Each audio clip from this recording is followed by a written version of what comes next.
Hey everyone, today we start talking about solving triangles using trig.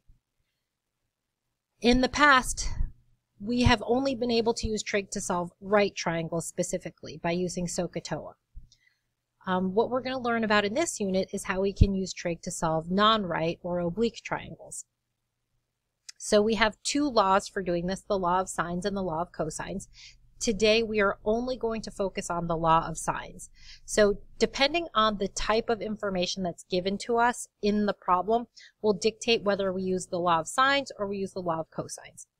So if we're given an AAS or an ASA triangle, that's going to be the law of sines. And if you think back to geometry, what that stood for in the past was the information that was given in a problem in order to prove two triangles congruent. So ASA stands for angle, side, angle, which means that we're given two angles in the problem and an included side, meaning the side that's in between those two angles, as opposed to an AAS triangle, which is still two angles and a side, but that given side is no longer in between those two angle measurements. It's one of the other two sides. So if we have an AAS or an ASA triangle, we're going to use the law of sines. And basically what that means is that we're going to create a proportion of any two side lengths and the sine of the angle that's across from it. So I should take a minute to make sure that we're aware that capital letters on this page indicate angle measurements and lowercase letters are side lengths. And specifically, if the letters match, it's the side that is across from that particular angle.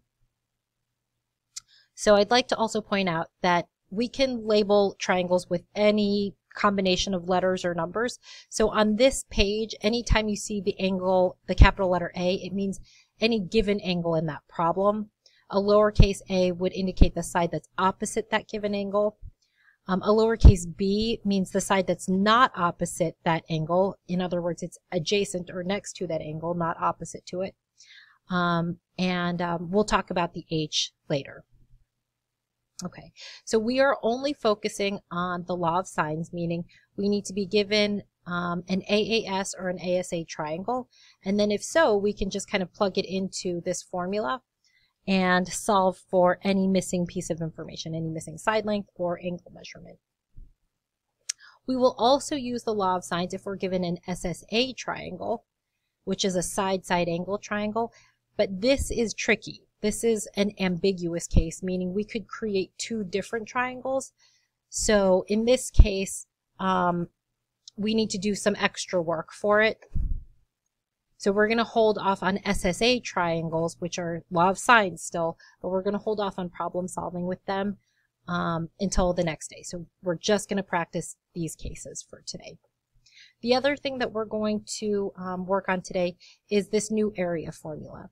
So if we need to calculate the area of a triangle, we have 1/2 base times height, which is the formula you learned way back in elementary school.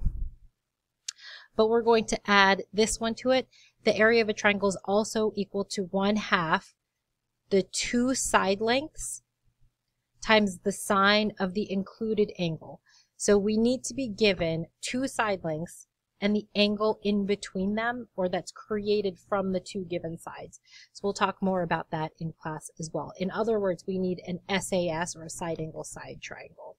So we'll talk about that a little bit more, but those are our topics for today.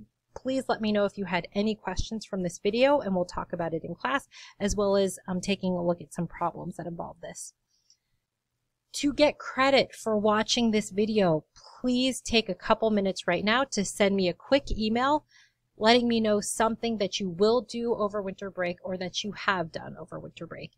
And enjoy yourselves, enjoy your time off, and I will see you guys next year.